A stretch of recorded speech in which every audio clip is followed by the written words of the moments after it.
Take it easy, dude. Oh, yeah. I know that you will. Yeah, well, the dude abides. I don't know about you, but I take comfort in that. Hello, everyone, and welcome back to the movie calendar. My name is Lee. My name is Terrence. And this week we're here to talk about the Big Lebowski. Absolute cinematic icon of a film. Yeah. I'm trying to think of some cool quote to say at this point. I'm not going to do anything justice, so I will not say it, except I will say yes, absolutely. Yeah, man. Yeah. No, we're very excited to talk about this film. This one has come highly suggested from some listeners and viewers. Mm-hmm. We have an incredible date for this one on the calendar already.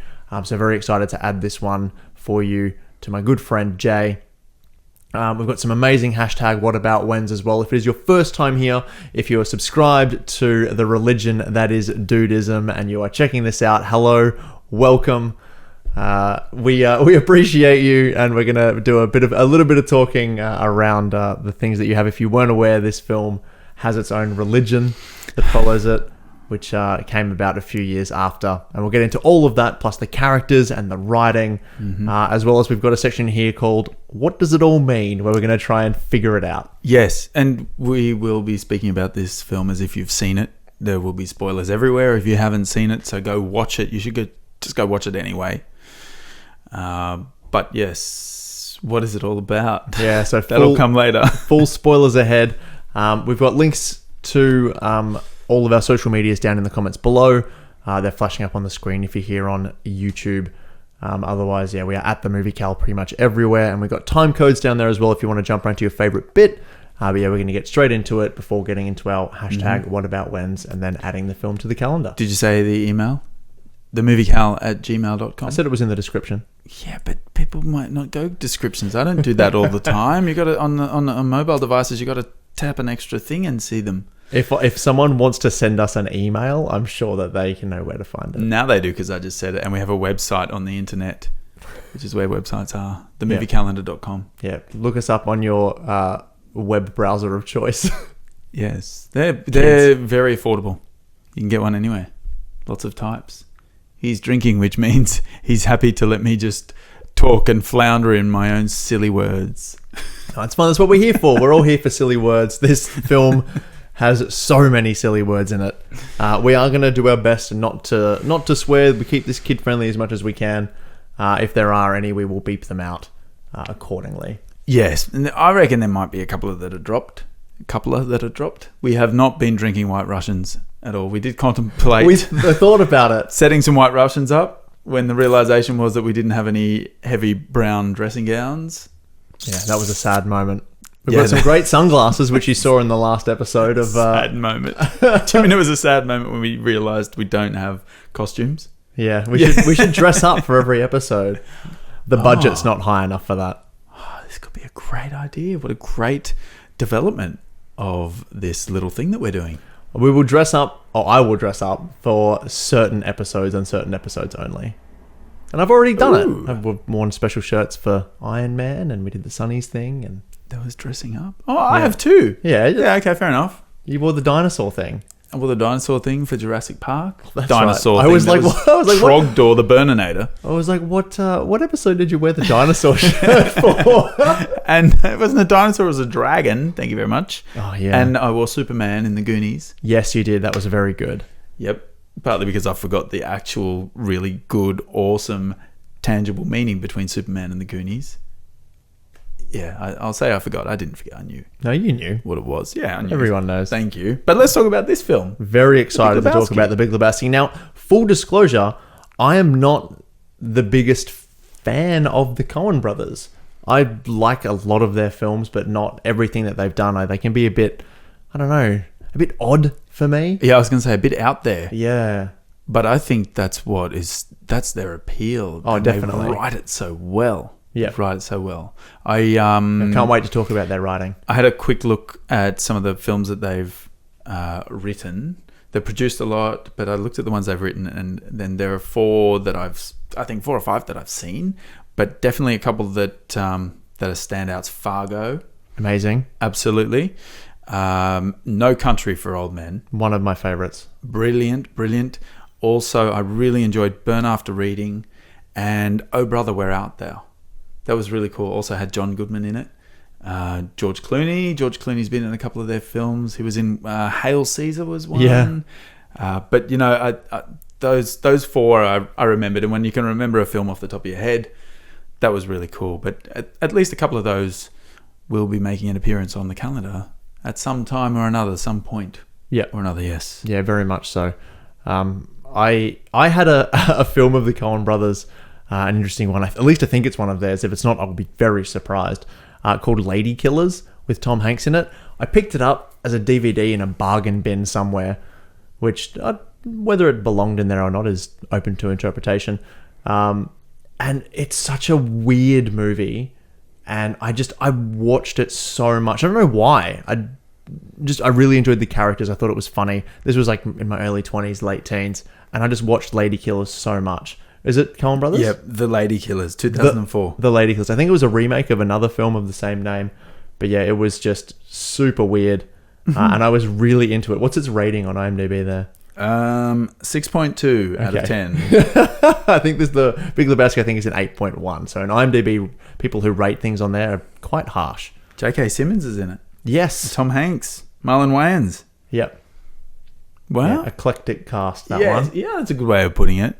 I would never, and I think the way you would describe Tom Hanks's character. Yeah. Interesting Yeah. accent, to say the least. Wow. Yeah, no, not like that. But we're gonna get into the characters of the Big Lebowski and the writing and what does it all mean. And yeah, it's crazy. If you haven't seen the film, it's an absolute recommend. Try and find it on a streaming service or rent it or buy it. If you are subscribed to the movie calendar and you're going to be watching the films at some point from January 1st to December 31st, and you're probably going to want to own the films anyway. So yeah, I own this one. It's absolutely well worth it. If you haven't seen it and you still want to hang out with us for the discussion, that is absolutely fine. I'll give you a brief overview as to what the plot is. Otherwise, what we're saying will probably make no sense whatsoever, because this film honestly doesn't make a whole lot of sense. It's so odd. So what's the film about, Terrence? Go. It's about a guy, a man. Sometimes there's a man. Sometimes there's a man. Sometimes there's a man. And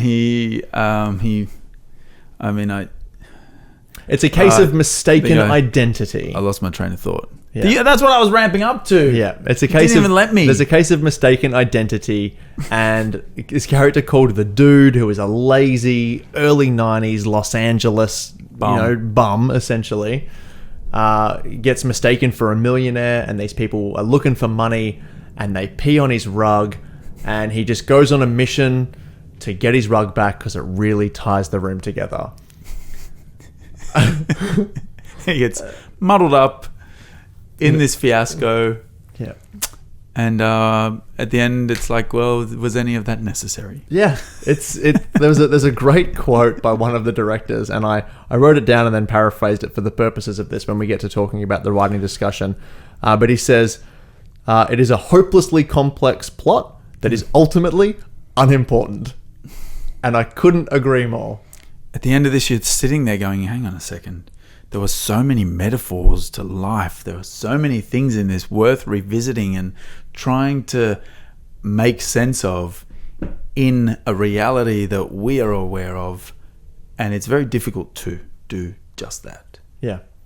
This is why we're doing a section called What Does It All Mean? Because it is just, it's the most like on the surface weird film, as well as like it has the potential to be incredibly deep and well thought out, and I don't know where I sit on it, whether it is that deep or whether it's just it just doesn't make sense. Well, let's get into it after. So we'll do, because we're talking about the writing as well as what it all means. I have a feeling that'll kind of blend in to each other anyway. Everything's going to blend here, but like which character? like a good Caucasian or a good White Russian.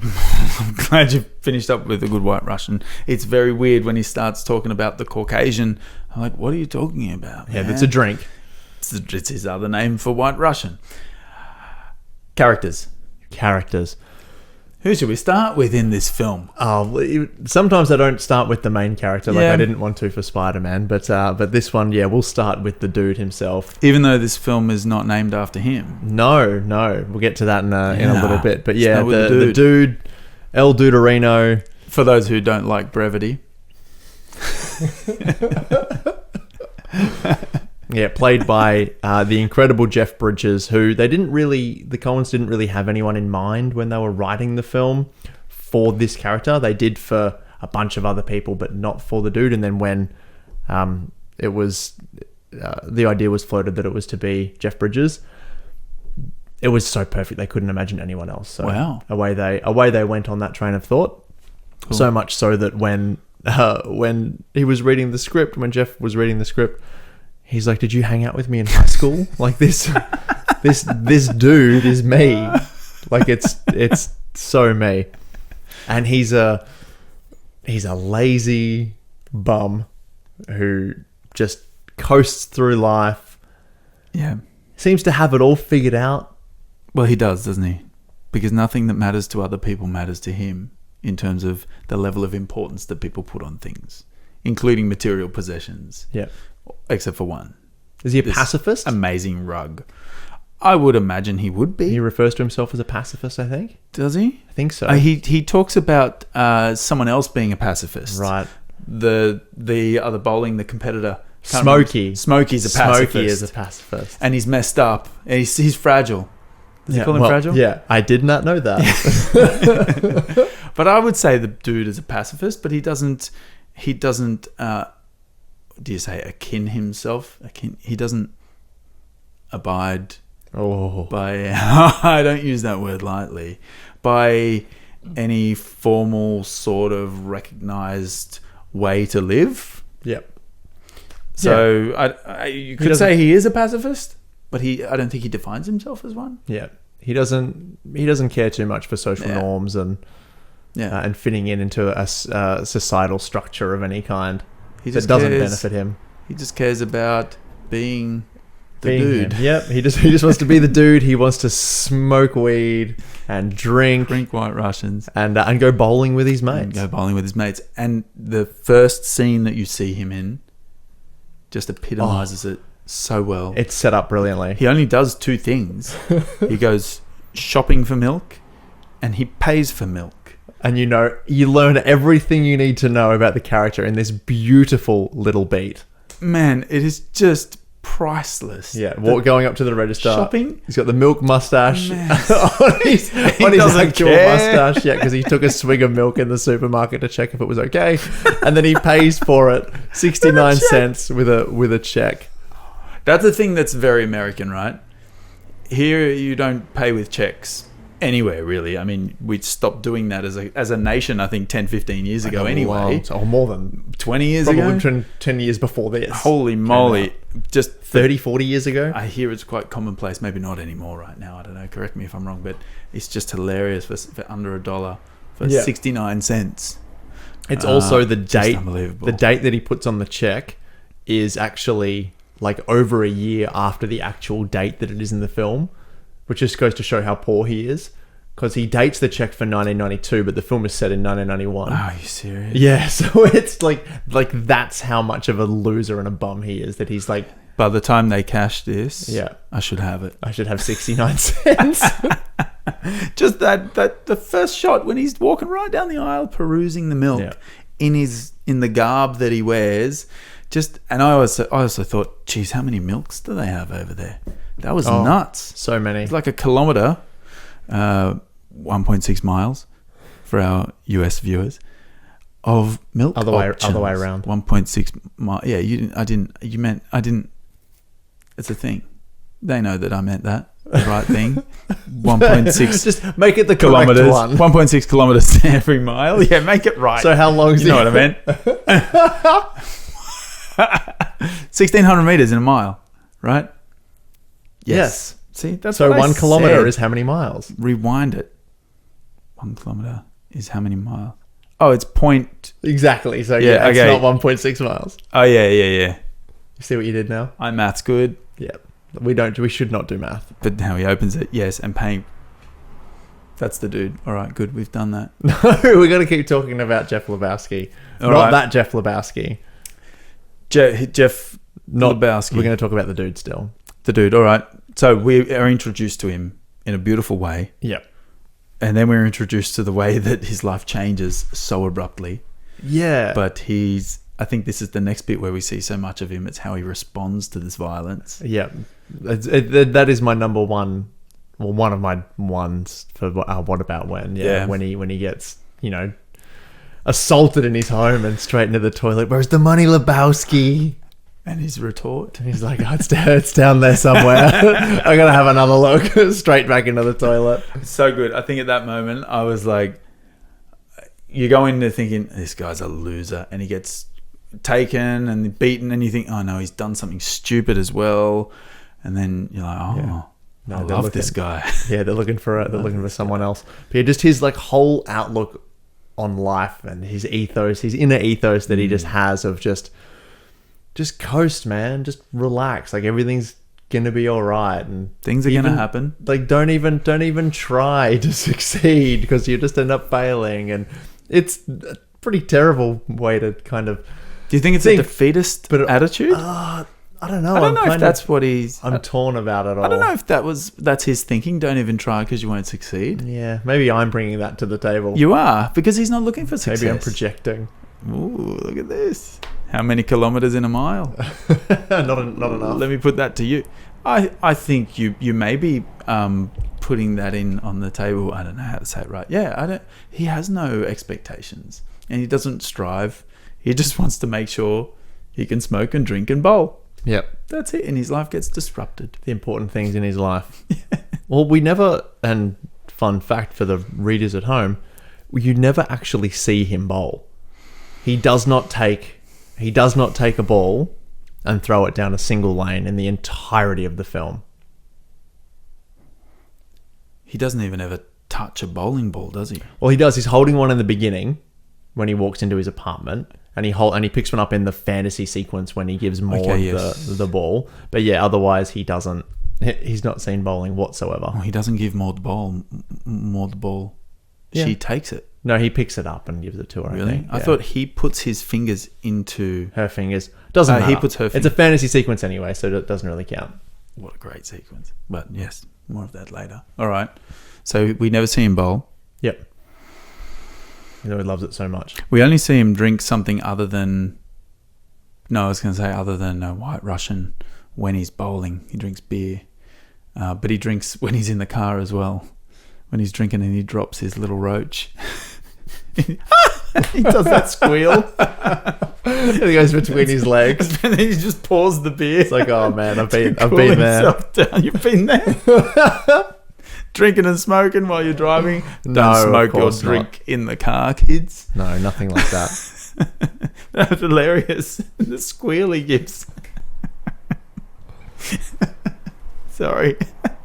Yeah, I think the character is just so well realized, and it's a testament to the performance of Jeff Bridges. And I think anyone who kind of looks at it as, oh, he's just playing himself, it's doing it a real disservice to look at it and not know how incredible it is. Whilst, yes, the character is very much like he used to be and was as a person, he's still a brilliant actor, and I don't want to take anything away from it. So I just want to say for the record that I think his performance as this character, the dude, is just wonderful and up there with some of the best. Yeah, absolutely. What a slob. Also, yeah, he's like so good. The wardrobe that he wears as well is mostly his own clothes. Like it's Jeff Bridges' wardrobe for the most part. I reckon if Crocs were invented back then, he would have been wearing Crocs. I think he was wearing gel sandals. He was at one jelly stage, sandals, like jelly. Yeah. Which apparently they are his. They are his shoes, and he still owns them and still wears them, which is ridiculous. But no, we should move on. Good breathability, except for when you sweat in them. Yeah, when you're just mushing around in your own, bodily fluids. Who would you like to talk about next? Well, so we've got a few. We've got Walter. Yeah. We've got the Big Lebowski himself, Maud, the Stranger, and Brandt. Yeah. Okay. All right. There are lots of others as well, but they'll get dropped in while we talk. Well, let's go to Walter then. Yeah. Right. Walter, the non-pacifist. I'm so conflicted about Walter because I'd love his character for entertainment value, but there's just a a horrifying aspect to his mentality that is genuinely scary. Well, he is a loose cannon, right? Yeah. He is not altogether there. No, He has issues. very much so. And wouldn't you say these two balance each other beautifully? I mean, yeah, kind of. We got the ultimate don't care about anything, and Walter just thinks everything is the biggest issue in the world. Everything gets him fired up. Yeah, it conflates every little God. thing. Yeah. Over the line! How bad can it be? He's going to yell at me. No, he's going to get a pistol out. It's a pistol? A shotgun. It's a bazooka. He gets out a hand bazooka. Put down the piece, man. They're calling the cops. It's a league game, Smokey. Market 0. It's a league. They're calling the cops. He's just so chill. Yeah. Calling the cops, man. He's just so chill. How did they get out of there? Well, they finished the game, and did you see the cops turned up later? They're in the car. So Yeah. how did they get in the car? I guess they're just They going to let finished- them walk out. Yeah, they finished No, the cops came after that. Yeah. So there was but no they're sitting cops in the there. car. Yeah. So So- they finished the game, they went to the car, they sat down, they were talking about it, and the dude's sort of yelling at him, being like, "What? You need to just, like, be calm, Yeah. man. Like, what is with, like, flying the gun around? Like, what is that?" And he's just like, calmer than you are. Calmer than you are, dude. I kept looking in the background because you could see the cops You see the cop lights come in the now, back, yeah. and you see them get out of the car and run into the bowling alley. Yeah, missed I'm like, them. where is the manager of the bowling alley? Standing at the door, going, "There they are, there they are. Hurry up, dude! Drive." Nah, they're fine. They got luck on their side. Yeah. God. So he's a Vietnam vet, Yes. Well, maybe. right? I read a piece of trivia that apparently in the original script there was a line that says that he wasn't. Like, he didn't even go to Vietnam. He said he was drafted, but he never actually went or didn't go into the areas that he talks about, at least. So, but that was cut from the film. So whether he did or didn't is open for interpretation. So I'll let you drafted. determine that. I don't think he went to Vietnam. Maybe he had an injury that Maybe. he is embarrassed about and has to fake that he went there to people so he doesn't lose face. And he's so angry about that. This is his, what's it called? His projecting of that. Yeah. And it comes out in everything. Yeah, like He needs some he turns counseling. everything in his life that comes up as like into a struggle. Mm. He turns it into a Vietnam reference. God, it's hilarious. And he's just so over the top. Guns out, crowbar smashing cars. See what happens, Larry? One thing, that scene annoyed me. It just irked me. I'm like, oh, no, don't do this. Is silly. Sometimes things like that happen in film. And I'm like, no, they didn't have to do that with this character. Why? But he actually is apologetic to the owner of the car. He's like, oh, sorry. Yeah. I noticed that. I was like, oh. Walter Good. has these kind of sweet moments like that. Of course, yeah. And when they're Yeah. they're sending Donnie's ashes out over the sea. Oh God, that speech is just horrible.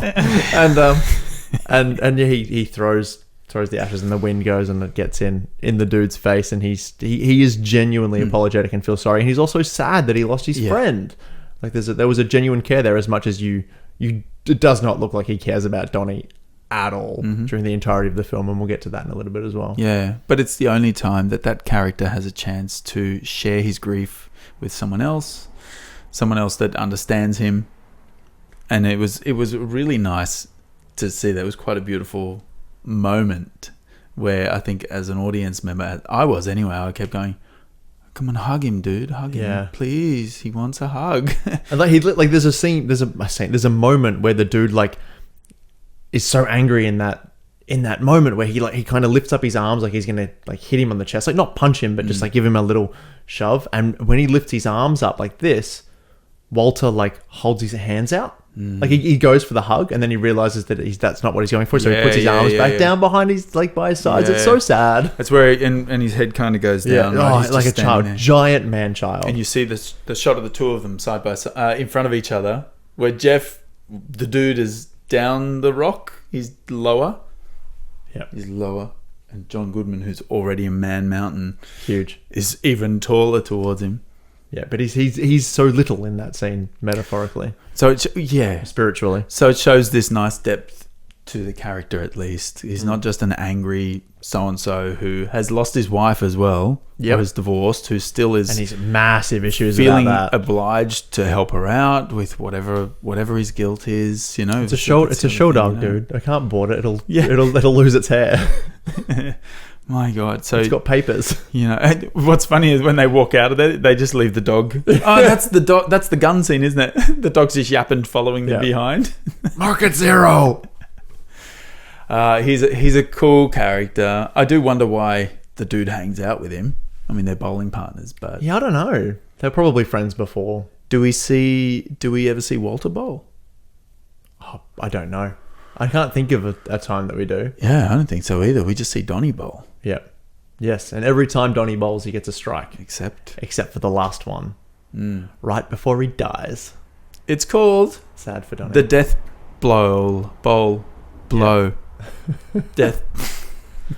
No, I don't know I'm what trying you to were coin trying a to do new there. phrase here. Nah. The death bowl. Flick the L and the W. But the title of the film is The Big Lebowski, and it doesn't refer to the dude whose name is Jeffrey Lebowski. Yeah. It is named after Jeffrey Lebowski, or Mr. Lebowski, who is the head of a charity, and you know he's had lots of children that he's helped bring up to go to college. His young urban achievers, Little and Lebowskis. He's got the key to Pasadena, and he's met with Nancy Reagan Yeah. during during the presidency Yeah, when Mr. Reagan was. Don't touch that. But yeah, so the That's big good, we'll get to that. the Big Lebowski himself. It was a fun performance. I think that actor could probably have been interchangeable with a few different people. In fact, I read that was written for Marlon Brando. Ooh. Purely because the Coens wanted to hear Marlon Brando say the line, "Some men do cry, some men do cry," and with Brand sitting in the background just holding his tears back. That would have been amazing for him to play that role. But no, it was a good enough performance, and It was all right. and It was a good performance. a I nice liked it. motivating character. Yeah, he's quite evil.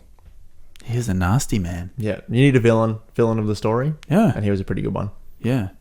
I when he's in front of the fireplace talking about what makes a man, is that what he says? Yeah. What makes a man? He goes, I don't know, balls. Is that what he says? Yeah, that. Yeah, Testicles. it's like, is it the willingness to do something when no one else will? And then the dude's like, yeah, all that and a pair of testicles, which is not very modern of you, dude. I mean, that's not what constitutes being a man. But sure, whatever. Yeah, true. Yep, This was in the 90s, exactly. and he was probably drunk It and was not very high. thinking and just saying what was on his tongue. I would say that the dude now would be more sort of up to date with all of the cultural references and Yeah. things that and the normal behavior. He'd be more, what's the word? Woke. More woke. Look at Yeah, that. I know what that means. He'd be woke. He'd know what pronouns to use, and Yeah, probably. He wouldn't make a big deal out of. Yeah, that's the other thing. Would he? Yeah, he has respect. he massive respect. Yeah, He has respect, Yeah. so he wouldn't make a big deal out of it, but he would just do it right.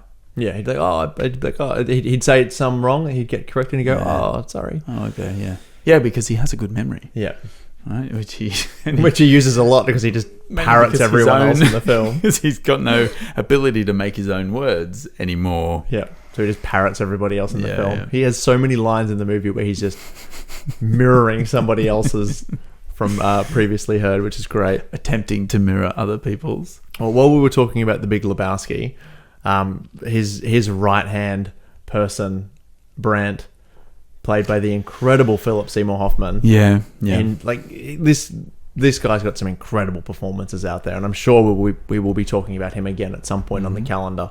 But this is such a good piece of acting from him, and so young in his career as well. Again, in his opening scene, well, I say again because all the opening scenes of these characters are amazing. but that, which you alluded to before, when he's explaining all the awards on the wall, he never gets to finish one explanation. No, he's so proud of them all as well, but the dude just moves through them so quickly. Like, this is the key to Pasadena and where he got it for. Those are Mr. Lebowski's urban achievers. They're his children of different mothers. Not his literal children. No. He says it with such pomp as well. Yeah. So he's rehearsed each one. He knows the full history. He knows he's got his script. Yeah. And the dude would not let him finish one. He did actually, Mr. Lebowski did actually meet with the president. However, there wasn't time for don't touch that, sir. Please, thank you. He's so good. But how complicit is he in the Big Lebowski's plan? So he is probably just as evil. He would have known, from the start. Total false fake, which we know, and this is again, his performance is amazing, because in that scene with the fireplace, what constitutes a man, and he's crying in the background, and he all of a sudden immediately give him the thing. Give him the note. So like these two are like Tweedledum and Tweedledee trying to hatch an evil plot. I really like one of my favorite moments with him as a character for Brandt is when we meet Bunny for the first time and she's out painting her toenails. I was wondering how we're going to mention this, because we do want to keep things kid friendly. I don't know how we're going to do this, but I love that scene. When she says, when she extends a very gracious offer to the dude to do some work for $1,000 in payment. Some work. And Brandt's reaction of just that. We love her spirit. Yes. Brad can't watch though, otherwise he'll owe me $1,000. He'll owe me $100. He has to pay $100. He's laughing. So you're Bunny. Yeah, I'm just gonna go to the cash machine. As he's getting dragged out, he's looking back. Yeah. We got around that all right. I love also the dude's swagger. So he's walking out and sees Bunny and just makes a beeline toward her as well. Straight. He's like, hi. He doesn't care. He's like, you probably still got spoiled milk in your moustache. Wearing a bathrobe and sandals, hitting on this young woman. Oh, he's not carrying the rug, is he? Someone else from the house is carrying it. How did your meeting go, Mr. Lebowski? Great. The old man said I could take any rug in the house. That might appear. That's going to come back later on today too. So funny. Brilliant line. Thinking on his feet. Very much He's so. very smart, very astute, very witty, very funny. Yeah, so that's Brandt. I love it. We also meet Julianne Moore's Maud Lebowski, who's the daughter of the Big Lebowski. What on earth is that accent? I love it so much. What is it? Talk about pompous. It's like a robot, like a feminist, like early 90s feminist robot. And I'm all on board for it. She's so good. Oh, she sounds like a feminist, does she? What is that accent? She is a feminist. Yeah, but how does a feminist sound? Just there's this air of arrogant significance that every word has. Yeah, it's that's how she speaks. Like an artist who just thinks so much of themselves. So entitled and extremely important and relevant to the world. I love the way that she speaks. I think it's so much fun. Oh, it's a lot of hello, Mr. Lebowski. Yeah, it's almost like a dated like a 30s. Yeah. Make sure you go and see the doctor. He's very good and thorough. Yeah. See him, Lebowski. Also a little bit of an evil person, right? She's got her own motives. She's an opportunist. Yeah, she actually does something trappy that is not horrible, not horrific. Okay. Yeah, No. like he was consensual for the first part, but then that was not. It ended up being okay, but there was a little bit of a problematic thing happening there. Not okay. Was it okay? No, it wasn't. No, you do not do that. No. And the dude, well, she picked her victim appropriately. She knew he wasn't going to fight back. Yeah, it's like, there's something you need to know about the dude. And it's like, don't worry, I'm not looking for that. Yeah. Yeah, but no, she, like, obviously she didn't know what was happening with the plan, but she had her own thoughts where the wife gets kidnapped and she's like, it's ridiculous. It's utterly ridiculous. She's just trying to get some money we've learned that the Big Lebowski has no money at all. It's all, she has everything. The mother left it all to her. And she gives him an allowance, which is considerable. But yeah, so it's all set up so that he can try and steal some of the foundation's money back for himself. What an entrance as well. Can you imagine her reading her role? Oh, we think you'd be good for this. Can you read? A woman chanting flies in naked on a flying fox. Swishing paint through the sky onto a canvas. Screaming unintelligible words over the top of a man. Come off, de-harness, and then speak about body parts. Does the female form make you uncomfortable, Mr. Lebowski? That's a great film. Oh, I'll take it. Give me this role. Sign me up. Yeah, that would have been a lot of fun. Very cool. A lot of fun for her, Very I'd imagine. cool. I'd love to see an interview with her where she talks about it. I think she would have had a great time. That'd be awesome. I hope love so. watching her in things. I like, what have I recently been watching? 30 Rock.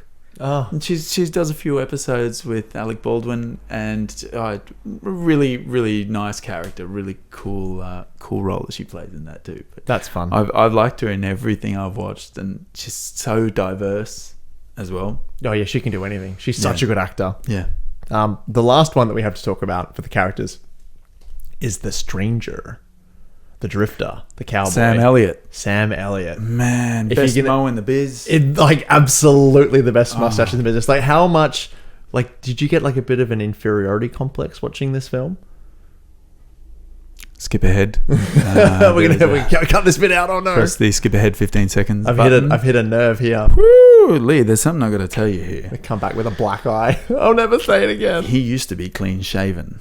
He followed me on Facebook one time, right. And Here we saw go. a little bit of my growth that I was starting back when I Facebook. was in 20s, and he went, "Wow, look at that! I want to try some of that." And I would shave every now and then, and he never did. That's the only reason he overtook me. It is absolutely the best mustache So in the cool. business. I think it only rivaled by, there's a great mustache in The Hateful Eight by Kurt Russell. It is it's very up there as an amazing mustache, but you can't beat Sam Elliott. It's No so way. good. No one can. And no one Iconic. ever will. It's like a fat caterpillar. Yeah, Or literally. What's a cat that has a really bushy tail? One of them. I'm not a cat The person. Burmese, one of them. Sure. In Australia, we have a couple of possums. We have a ring-tailed possum. It's a very wiry tail that curls. And we have a brush-tailed possum. Google Images, do a search on that, on the brush-tailed possum. It's like he that has a stuck in his face. brush-tailed possum's tail across his face. Sure. Or just a glorious mustache that he grew himself. You could also say that. Yeah. One would. I One actually might. read a little tidbit that in the... Did I read it? You didn't tell me this. I think they did some ADR on his bits when he was on camera, which was re-recording the voice, and because of his moustache going so far over his mouth, it was not problematic that he was out of sync with some things, or even a word was different Because you couldn't see his lips moving. Yeah. That's so... No, Yeah. I didn't know that. Yeah, yep. That makes sense. There you go. Just another reason to have a glorious mustache when you're So appearing on good. film. You can say whatever you want. Makes ADR easier. But no, he's such a cool character. So we get introduced to him very early. He's the first he's the voice we intro. hear. He's Yeah. the narrator, right? Yeah, he's the narrator. He's credited as the stranger, Yes. but he narrates the film. He talks to the audience as well at the end. He looks straight to the camera. So Oh, fourth wall. it's gonna... Breaking it. Talking about this character is going to lead us really well into... Writing. I guess the meaning of it all, meaning. the writing. But no, there's not much else to say other than he swaggers in. He's the coolest cat in town, and we've got the dude here, so that's a big call in this world. And yeah, he has a really nice chat with the dude. Tells him that he wishes he didn't swear so much. Just with all the cussing. Yeah. And I just wish he didn't. Yeah, wish he didn't swear so And much. his retort. Yeah, What? So good. That was good. I like how he Take it just easy, dude. magically appears Yep. each time. Just magically appears, right? And the tumbleweed song that introduces him. Oh, how good is the music? Yeah, the music is Music incredible. is so good. Yeah, we've done a couple of good weeks of music films. Yeah, And yeah, this is definitely one of them. I mean, Pulp Fiction. How good was that? Guardians of the Galaxy, Reservoir Dogs. So many. Yeah. Blues Brothers. We love music in film, apparently. Yeah. The tumbleweeds. You know, one thing I really love that also set the tone for the film, not just the dude's entrance, the milk and the paying and the smart ass comment down the toilet, but how as the narrator, when he's doing this, sometimes there's a guy. Yeah. How many times did he say that? Yeah. Those little words, but he loses his train of thought. I've never heard that. Yeah. Never heard that. I was trying to do that at the beginning of the episode. I don't know if you picked up, I'll have to go back and listen. that. I didn't pick up on it at all. It wasn't that good, but I tried it.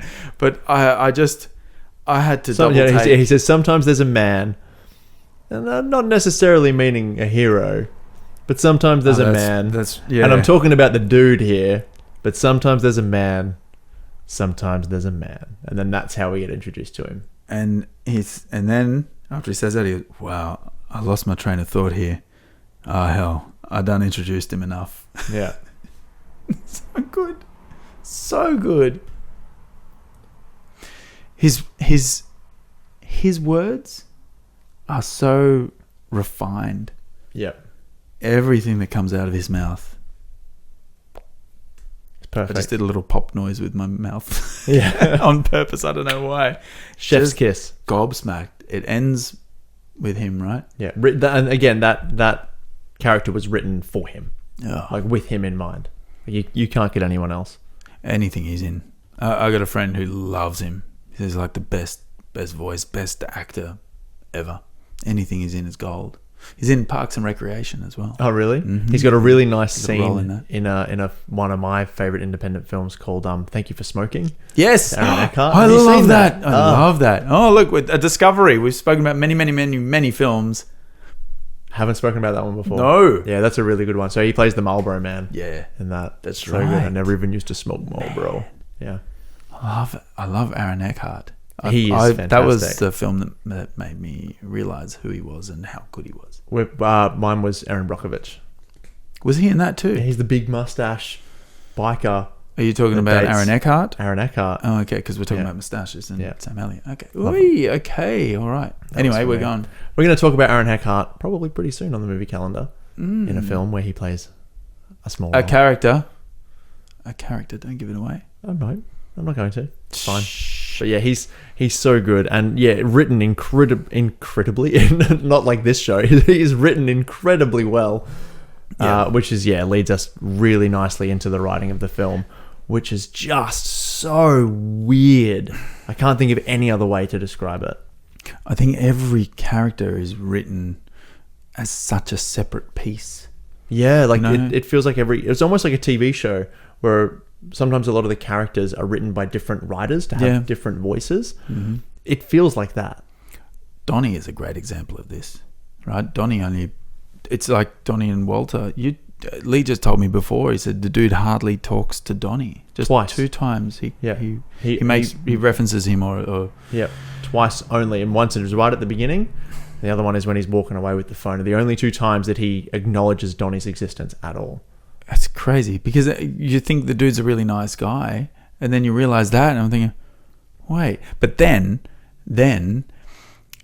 you realize every time Donnie does say something, the conversations that Donnie is always chiming in on are so abruptly cut off by Walter. Yeah. Walter being Walter. Something happens, the dude asks a question, Donnie gets it totally out of context. What's the line?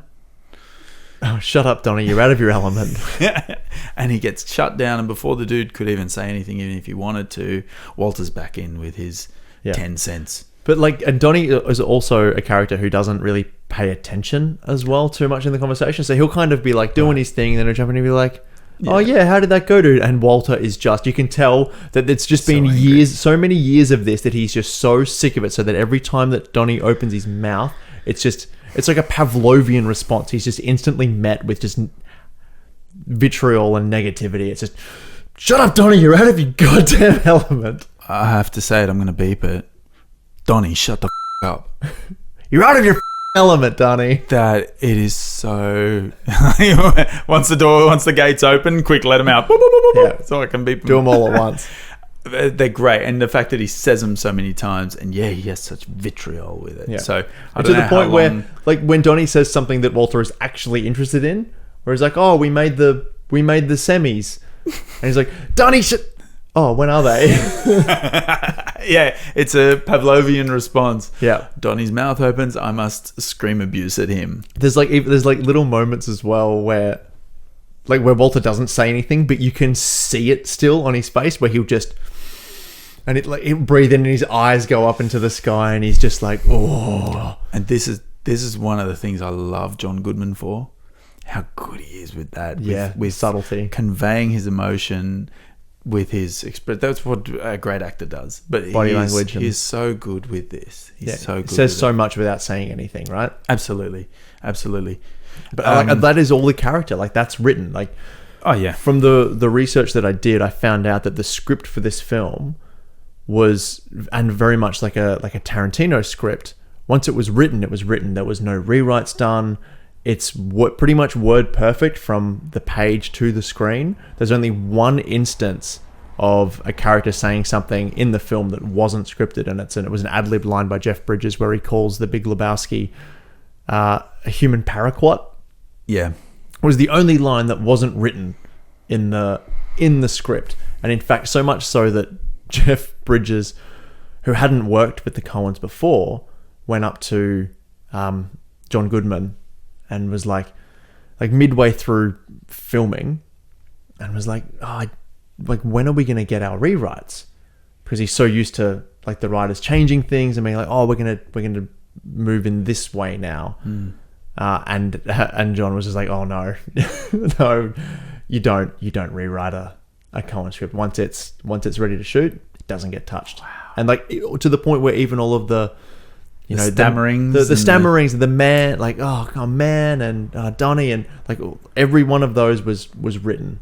Wow. Yeah. The little, what would you call them? Expressive vocalizations. Yeah, like that's just your opinion, man. Like would it was written just like that.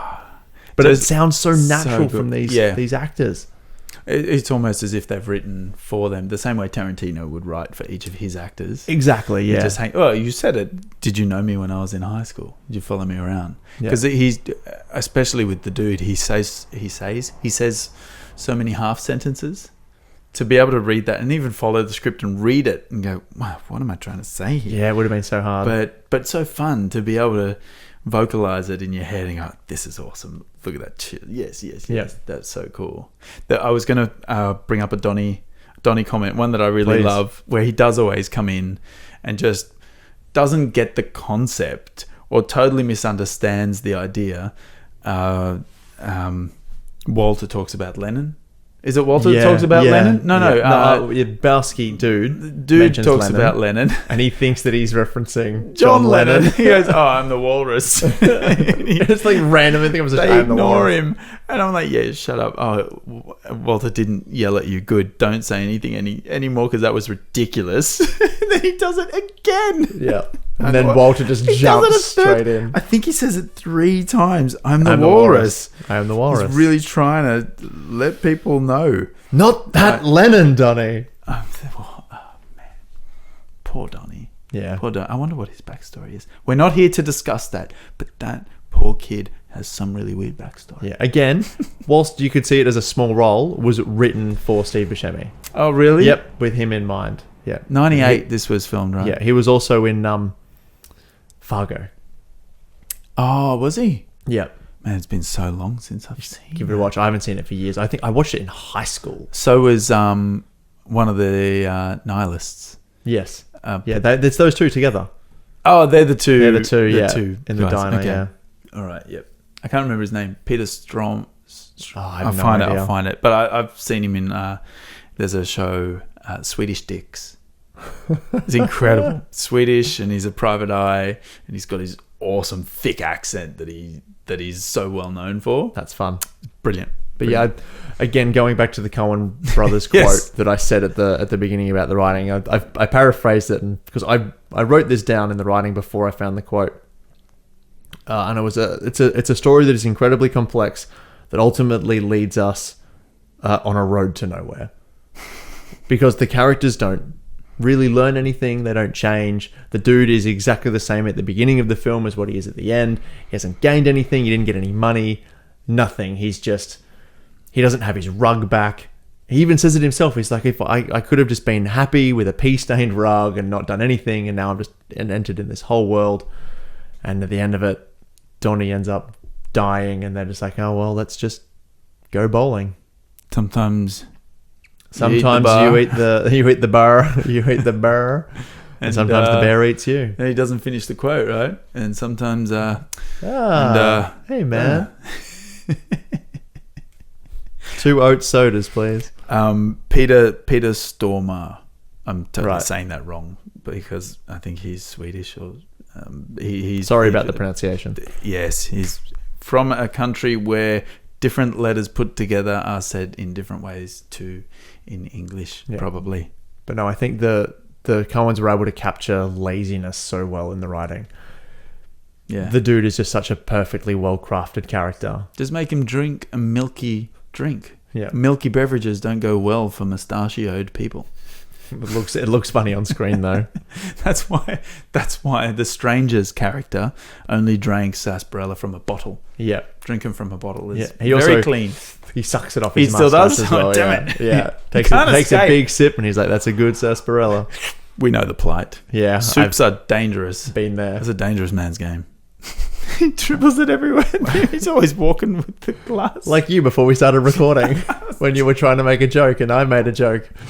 And you spilled it all over I took a big yourself. drink. I was going to start the episode. I was going to joke with Lee that we were going to start and I was going to get a big gob of water in my moustache. Put it in his mouth and I pretended to start the show and he spat it all down his face. I was not ready. Yeah. It was a good outtake. It would have been good to put in, but too much rubbish happened after that. Like, Yeah, we might put it at the end. no, for we a bit of won't. fun. I don't know. Let's keep going. What are we talking? We were Writing? talking about The Stranger, which is a really good segue into the meaning of it all. Oh, we already did that. Not really. We haven't talked about the know we haven't metaphors done the between meaning of it different all. kind of religions and stuff, and like there is just Oh my god. there's so much talk online about how there's parallels between this and Catholicism and Christianity, where like the stranger that we meet in the bar, in the bowling alley, is supposed to be God. The dude is Jesus. Maud is Mary Magdalene. The devil is the Big Lebowski, and just extrapolate it from Well, then there. who is Jesus? The character of Jesus? I don't know. He's a false prophet. I guess. A false prophet. He's another idol. Yep. And I love his line when he comes storming in at the end because he's not going to bowl on Saturday or on Sunday, and Jesus doesn't care. Day of rest. Jesus doesn't care about the day of rest. Yeah. Like, I'm watching this. Oh, you can't say that. What's going on? I'm gonna you up on Hilarious. Wednesday. I was going And to then do it it's on like- Saturday, but I'm going to do it on Wednesday. The response of the dude is just like, Jesus. He's like, you said it, man. Don't with the Jesus. So good. Yeah. And his bowling partner, he just follows behind him and tries to walk off the same way with the same amount of whatever it is. Swagger that he Pizzazz. tries to, yeah, bedazzlement. So good. Yeah, John Turturro That- is wonderful. Man, his character, his role, I don't know how much he put into that. I don't Everything, know. I'd say. I mean, he put a lot into it, but in terms of designing that character. Yeah, well, it was because it was such a quote unquote small character in the film. John Turturro was able to sort of bring as much as he could to it. The scene where he's in the background, like cleaning his ball, like he added that as a thing, And his mate is doing it as well. as well as I'd like to say I used to bowl. Here we go. I was going to say something about All this. right, so yeah, I used to bowl. I was not. Lee is a great bowler. I'm an okay bowler, and He's I a was great an bowler. okay I've bowler. seen him bowl. I used to work in a bowling alley, and I used to coach kids bowling and stuff, so I know a little bit. But yeah, that like cleaning the ball after your shots, is a thing. Do you do it like that? Not with that. No, you'd have a little Oh. towel, and because you take the oil off it, so that it wouldn't. It's a thing. It doesn't matter. Man, there would be people all over the world now cleaning their balls like that. Cleaning their bowling balls. You Don't can't. clean your balls like that. Why not? No, there's It's a great way of doing there's it. easier ways to do it. That looks pretty simple. It gets a large surface area. You're using the weight of the ball itself, depending on the material of the rag. There's a reason why you Cloth. want to use a small cloth and not a big cloth, but we don't have time for that because this is not a. Let's show agree about to bowling. disagree, Lee. What would you know? I'll tell you after. Maybe I'll use a 6. No, it's too light. Size 6. It's too small. So I can do it though. I won't drop it. Then I'll pick another one up that won't be so light. I know that your balls haven't dropped yet. So So yeah, who is who in the film and all of the philosophy behind it is a very interesting story. Can you believe the insolence of my offsider here? Unbelievable. I'm still reeling from that comment. He's trying to move on. I did move on. I'm not trying. I did it very successfully. Thank you very much. Unbelievable. Talk about low blows. But no, there's a lot in this film that makes you think when it finishes. Like, what am I doing with my life? Should I should I change religions? I was left at the end of this film thinking, oh, this was a cool watch.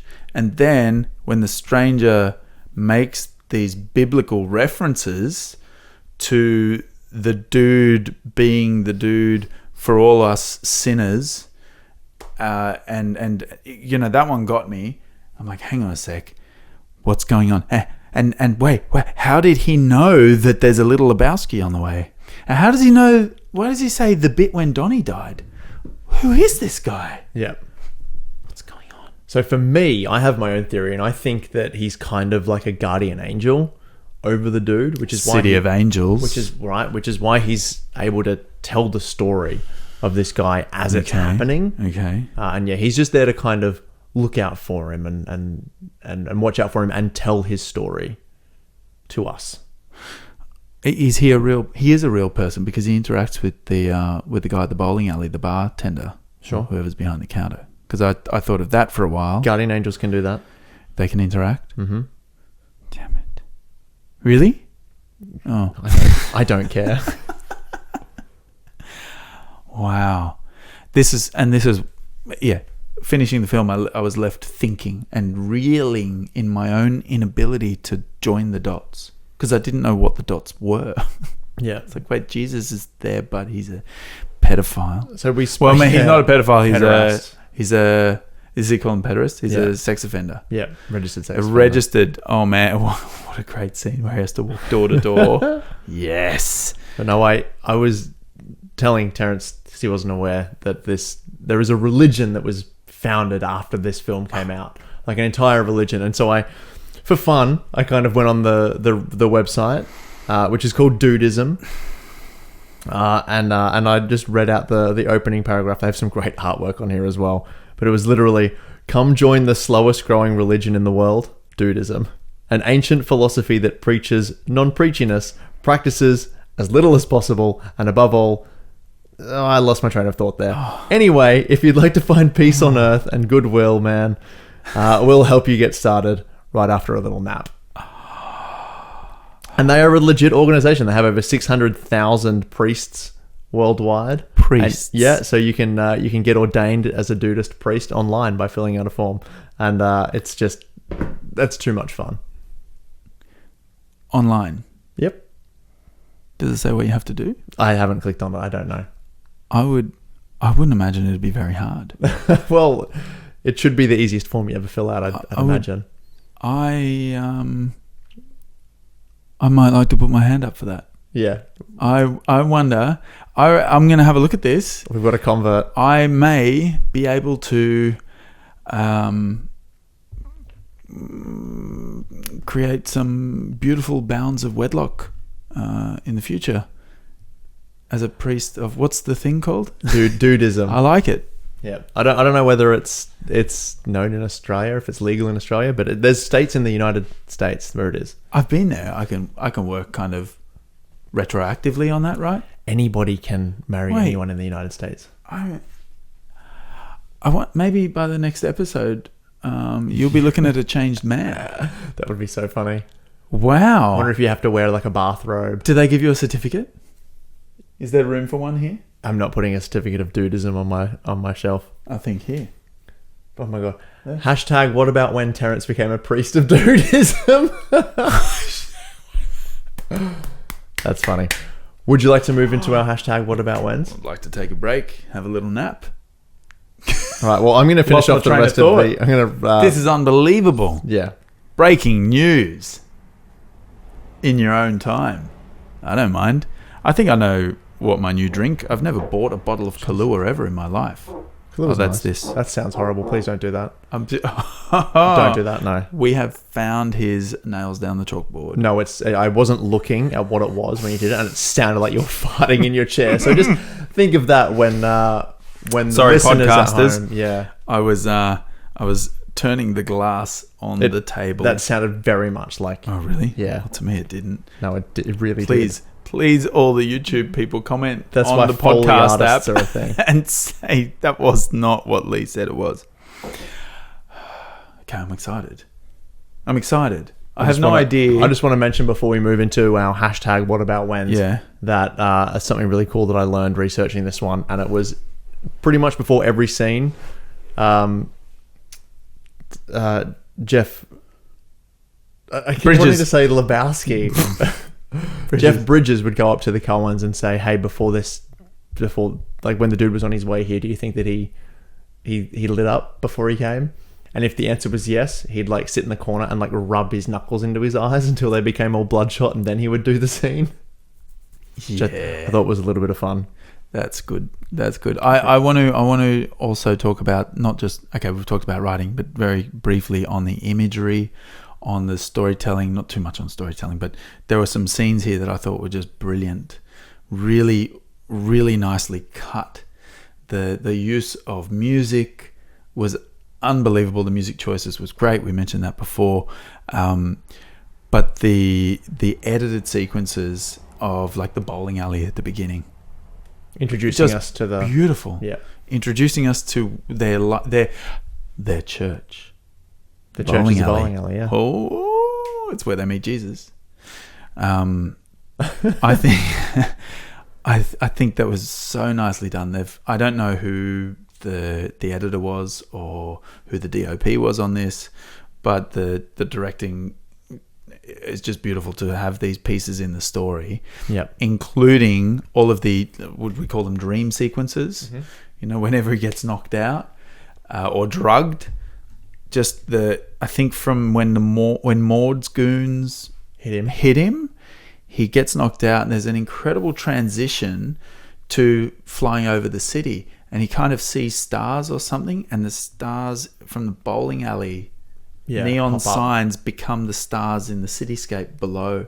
You know, they do some really nice transitions like that, and really nice editing technique with that kind of thing that doesn't take you away too much. Again, which we've mentioned before, a sign of a good editor is when you don't realize the editing is happening. Yeah. Another great piece of it was near the end, the sequence they use when the dude unravels the story. He's in the car with Walter, and they're driving, and he goes through, this is what's happening. He's got no money. He put the book in the briefcase. We see that happening. It's happening in the car, and they're driving, and the street lights go past, and they go into darkness.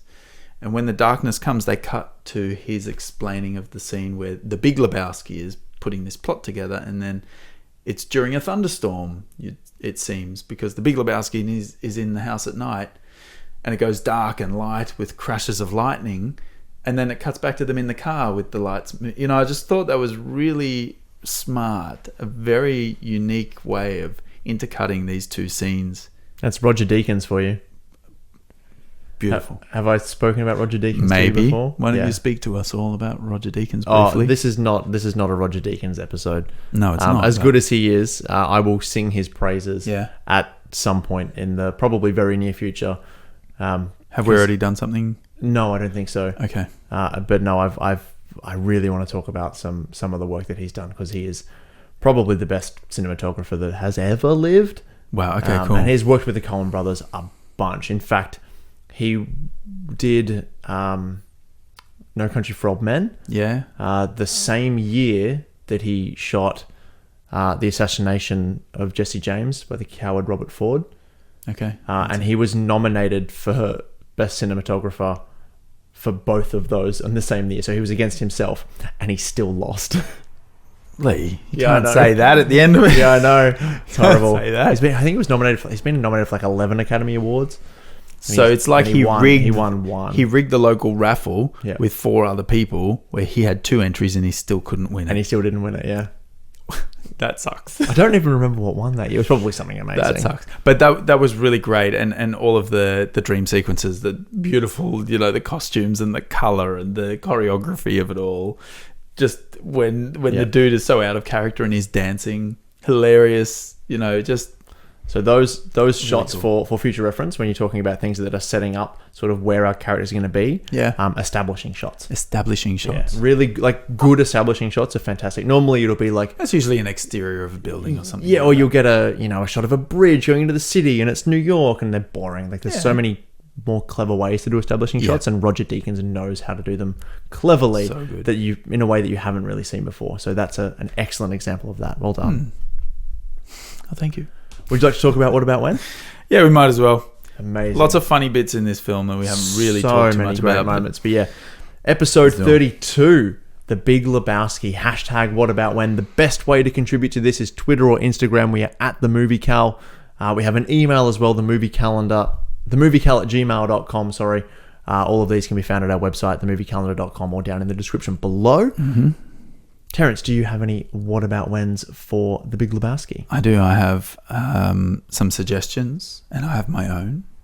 I know you have some suggestions as well. Yes. I some of the ones that are suggested are shared by us, but I'm going to read out what I have. We have long-time listener, few-time caller, our mate Tobias. He has given a few crackers. All right. I am going to look for them. Should I give them on top of each other? Yep. All Smash them out because I've got a letter to read. Oh, okay. All right. Let me find. Okay, here we go. What about when the dude takes the rug and says, he said I could take any rug I wanted. I love that. It's so funny. That's a great what about. That's the off the cuff. Love him. Learn a little bit about the dude in that scene as well. It's yes. wonderful. Also an opportunist, but we'll take what is his if he deserves it. What about when the ashes fly into the dude's face? Donnie's ashes. That's a he great just one. stands there. I've got that as a What About When. So good. And then he also says, what about when the dude nails the board to the floor, jams the chair there, but the door opens from the other way? I always thought that was such a cheap laugh. Like you said to me as well before we recorded, you're like, oh, that's like, I love that scene. It's so funny. And I was like, okay, like I get it. I can see why it's funny. Like expectation subversions are really good, but it was good. I'll give it that. Because he put so much effort and he spent so much time all nailing. of the nails in there. And then he trips on. For me, the funniest one was when he got home after and forgot it was there and tripped over it in his own house. That was the funniest bit. They don't even show it, do they? No, they do. You He just turns around and looks at it. Yeah. Oh, yeah, they show it? Okay. Yeah. You don't see it when he trips. No. You just see him on the floor and then he turns around and then you see it. So that's nice. That's good. That's good. Thanks, Tobias. Lesser filmmakers would have like shown him tripping over it. Yeah. But yeah, he walks inside and then trips over. It's wonderful. Any more? Not from Tobias, no. Awesome. Thank you so much, Tobias. We really appreciate that. As always, keep them coming.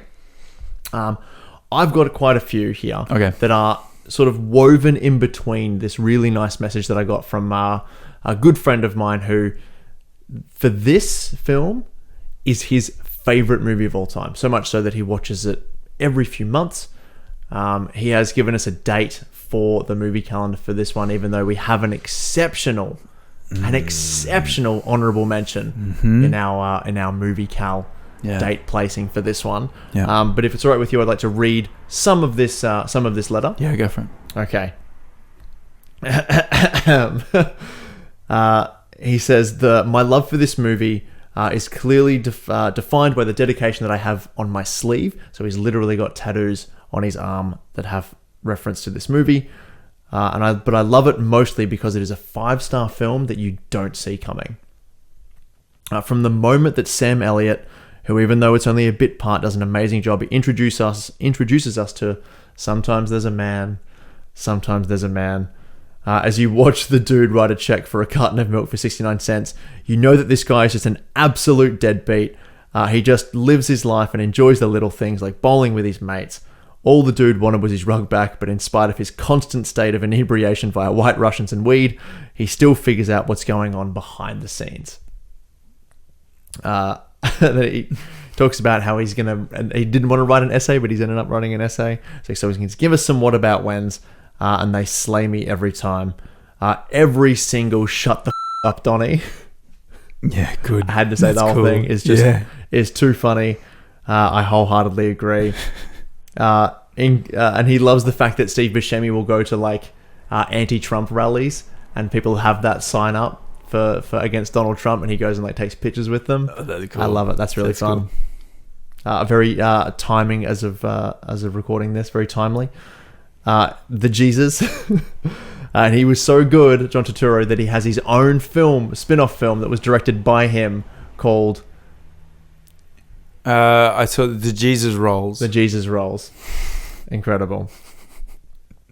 Nobody messes with the Jesus. Philip Seymour Hoffman, and then just a love heart emoji after that. I think that's all you need to say. Mm-hmm. Rest in peace, Philip Seymour Hoffman. You were gone far too soon, and you're a treasure for cinema. Walter constantly referring to Vietnam, even though he never actually went. Yeah. Donnie dying, crying face emoji. John Goodman said that the first time he read the script, he was really concerned about how Walter was treating Donnie, but then when he got to the scattering of the ashes scene, he realized that Walter really loved Donnie. Dudism is my religion. Maud being the absolute epitome of 90s feminism. The handoff with the ringer and the nihilist with the ferret, all hysterical. The handoff with the ringer, yeah. The whole car scene, and yeah, on the who's that? The driver? Yeah. Us. What do you mean us? Damn it, Walter, you've ruined it. So this movie was my happy place. This is the last bit. This movie was my happy place before the Marvel Cinematic Universe came along. I still watch it once every few months because it makes me laugh. And then he mentioned that he was listening to an episode of Us and had a good time.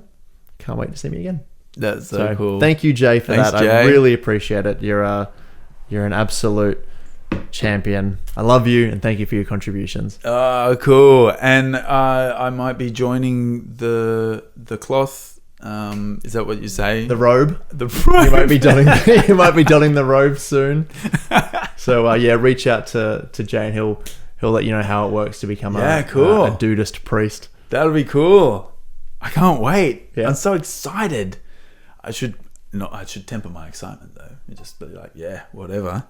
So many incredible what about whens in there. Did you want to I want to jump on any? Couple of little things. I do want to say, what about the opening shot over the grass? Starts in daylight, turns to nighttime in one traveling shot. So I don't know if it's just catching the sun, but I mean, obviously they've lit it, but you watch it and you think, hang on, wasn't it daytime a second ago? Roger Deakins, again, man. Absolutely. Definitely needed a mention there. That really got me. I've never heard the word gypped in a feature film. Oh. I've heard it a lot in Australianisms. We talk like that all the time. Is it a Britishism as well? I don't know, but it's a word. I looked it up because I didn't know how to spell it, so I wrote it incorrectly, and then it gave me the right spelling. I'm like, and then it gave me a dictionary. When is it said? Right at the beginning, and Sam Elliott says it. Oh, yeah. Where he talks about, haven't seen London or France, and I haven't seen the Queen in her undies, but here's a story, and it's all in English, and at least it's in English, and I'll hear it, that way I know I haven't been gypped by the good Lord. Yeah. Something, but... Yeah, true. And again, another one, gypped by the good Lord, and wait, aren't you God? Yeah, I don't know. Who knows? So I love that. Obviously, you're not a golfer. I mean, the hell is this? you just want to hit that guy. Yeah. Do I look like a married man? Do you see a ring on this finger? Holds up his right hand, by the way. The toilet seat's up, man. He has no idea. Yeah. How he fishes his glasses out of the toilet to put them on. Hey, isn't this dude supposed to be a millionaire? Just sitting there with toilet water and milk all over his face in his bathrobe. My God. The iconic shot. When he jumps out of the car during the handing over of the false, what's it called? The ringer. The ringer. And Walter rolls out of the car, and you forget that he actually has an Uzi, and it starts firing. Like, what the hell? He was serious. Fun fact about that, just before we get too far away from it. The way that they shot that of the ringer being thrown out was they actually did it in reverse, and they had someone in the ravine throw the bag into the car while they were driving in reverse. What? Because it was Oh, 'cause easier. that's much easier. Well, it was easier to do that than apparently because it was really hard to get it thrown out of the car, looking in a particular arc that they wanted it to go in. So they did it in reverse instead. Just Wow. one of the cheats of the industry. Seems like a bit of a long way in the industry. Wow. But fair enough. I get the dance when he walks into that dream sequence. Just walked in to see what condition my condition was. The Kenny Rogers song. Incredible. And brilliant. I would never guess that that's Kenny Rogers. There's a few songs like that. Yeah. You wouldn't know who they were. Yeah, There's absolutely. a Rolling Stones song in here that... Oh, yeah, it sounds like the country. Yeah, it's like a country song. I had no idea until we looked it up, and I was like, I can't believe that this is the Rolling Stones. It's I just love all the music in it. When he's in bed with Maud after the not so immaculate conception, where she's asking what he's done, and he says a couple of things. Roadie with Metallica. Yeah. They're all assholes. Yeah. They loved that quote, by the way. They think it's hysterical. They tried to figure out a way to get that scene like worked into some of their sets, like on stage, so that they could work it into their like. That'd be cool. Yeah. Well, one of them just needs to be wearing a robe. That's it. And Flea is in this too. Nice. Flea does a couple of little cameos every now and then. But when he says, "Did you ever hear of the Seattle 7?" Yeah, that was me. The long pause. And there were 6 other guys. I think that's classic.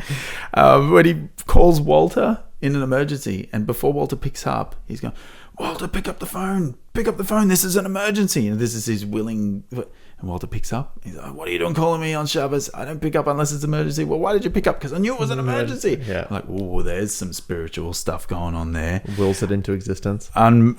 Just really cool. The dude abides. Iconic. What an ending. And then take comfort in that. yes, that's it. I gotta say a couple of other things. Here we go. When he's in Jackie Treehorn's house and he sees Jackie take the call, he writes something on the pad. And he thinks he's so smart. He's like, "Oh, I'm gonna and get it's such him." a great idea, isn't it? Yeah. With the pencil. It just shows the pornographic picture of the cartoon that he'd drawn. Hilarious. What about when we see the girl with the cut off toe? Oh, ouch. That was great. In the diner.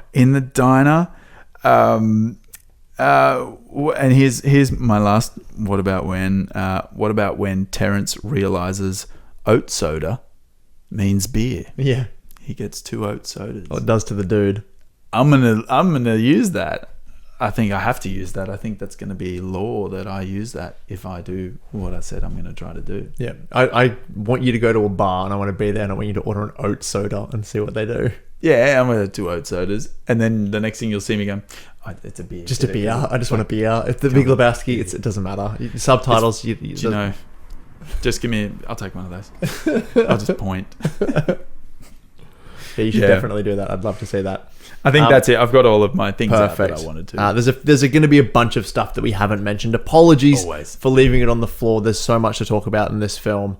But if you know some of these things, these big question marks, please put them in the comment. Just let us know. Email us if you have theories. I think you have to study the religion to get more out of it. I'd say maybe I can enlighten you.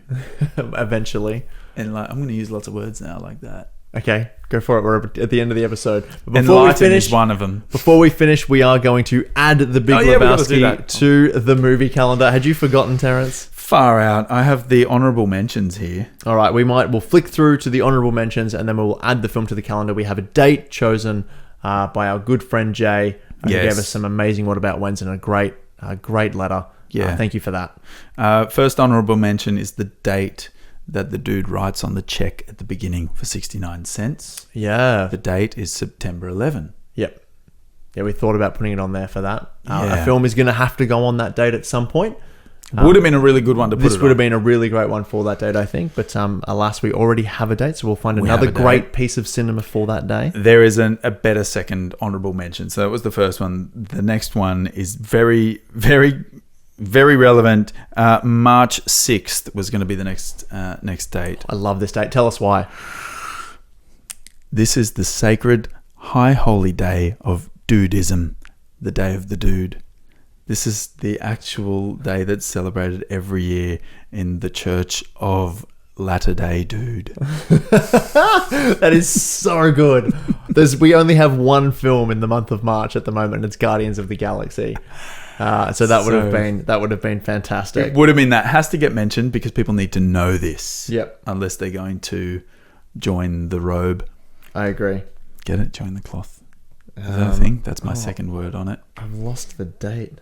But we have the date coming up. Oh, here it is. Your friendly Lieberhood Spider-Man. Perfect. I've got it right here. Lieberman. Thank you. I think that means something else. Lieber, that's Stan Lee's actual real name. Oh. What's the date?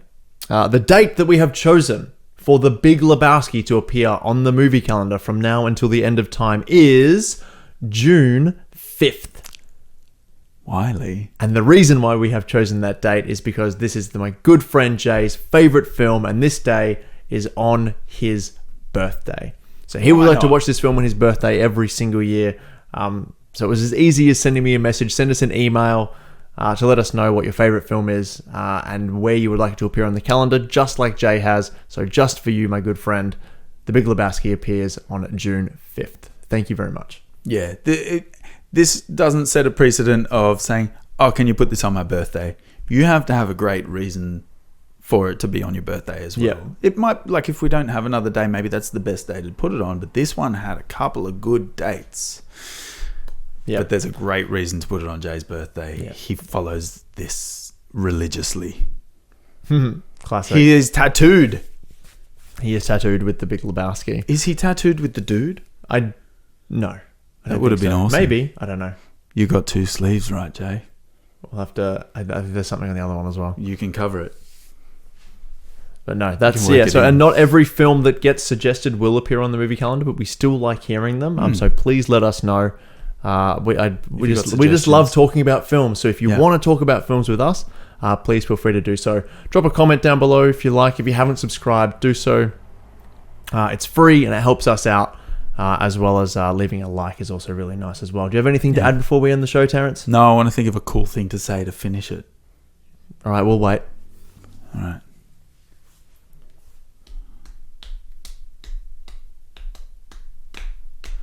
I lost my train of thought. Well, that's just like your opinion, man. Bye, everyone. I'm going to count down from 12. Let it go so I can 11, dribble this in my beard. 10, 9, 8. Hello, everyone. Welcome back.